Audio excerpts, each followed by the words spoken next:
What's up mga ka-livestock? Yung case natin ngayon ay isang calf na medyo naalanganin. In fact, dalawa sila yung tinawag sa akin mga ka-livestock.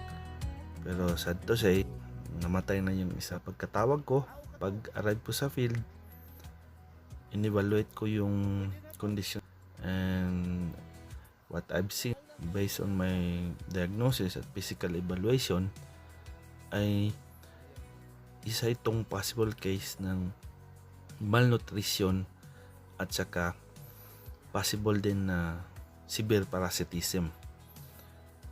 Upon further observation mga ka-livestock at saka further na investigation at history taking, na laman ko na wala pa pala silang deworming.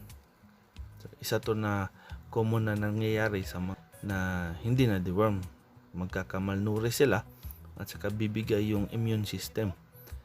So, yung ginawa ko mga ka-livestock, una dito, nagturok ako ng dewormer. So, ginamit ko dito yung Dectomax kasi internal at saka external siya na parasite.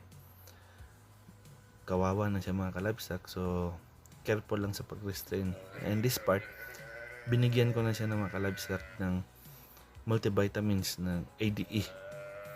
At saka yung pinaka-importante na ginawa ko mga ka-livestock ay in-advisean ko yung caretaker o yung naka-assign sa pagpakain na i-introduce yung asin.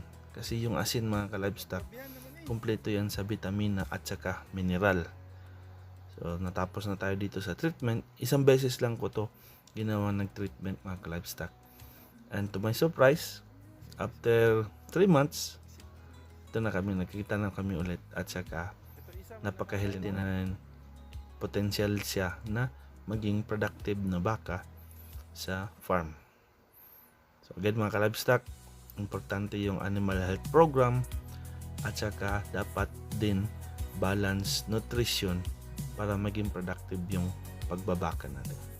Mabuhay ang livestock industry, and as always mga livestock, thank you for liking, sharing, and subscribing, and as always, glory to God.